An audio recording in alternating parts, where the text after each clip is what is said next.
മച്ചാ അക്കിളി ഇക്കിളി സറവടി എന്താ സംഭവം എന്ന് മനസ്സിലായ ചൂടെടുത്തിട്ട് ആകെ പുകഞ്ഞിരിക്കുന്നു ഫാനിൻ്റെ ഉള്ളിൽ കയറിയിരിക്കുന്നു ഭയങ്കര ചൂട് മച്ചാ. ഞാൻ ആകെ വേർത്ത് കുളിച്ചിരിക്കണ കണ്ട. ഇന്നലെ ഒരു ഉച്ചയോടുകൂടി കമ്പനി ഫോൺ ചെറിയ ചെട്ടിൻ്റെ പണിയാണ്. സാധാരണ തന്നെത്താനെ ശരിയാവാറുണ്ട്, ഈ പ്രാവശ്യം ശരിയായില്ല, ഞങ്ങൾ ശരിയാക്കേണ്ടി വന്നു. ഞങ്ങൾക്ക് നേരത്തെ സ്പീക്കറൊന്നും ഉണ്ടായില്ല, ഇപ്പം സ്പീക്കറൊക്കെ ഫോണിന് നന്ദി.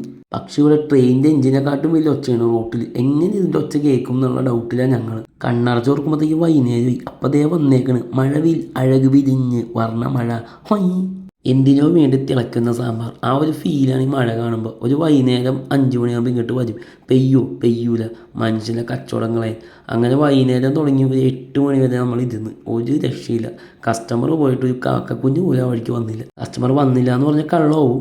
ഇടയ്ക്കിടയ്ക്ക് 1-2 പേര് വന്ന് ഒന്ന് തലകാഞ്ചിട്ട് പോകും, അത്രയേ ഉള്ളൂ. പക്ഷെ ബൾക്ക് കച്ചവടം നടന്നില്ല, അതിൽ നല്ല വിഷമമുണ്ട് എനിക്ക്. പിന്നെ വൈകുന്നേരം നല്ല തണുത്ത കാറ്റുണ്ടായി, അതുകൊണ്ട് ചൂടിന് ഇത്തിരി സമാധാനം കിട്ടി, അതിൻ്റെ ഒരു ആശ്വാസമുണ്ട് എനിക്ക്.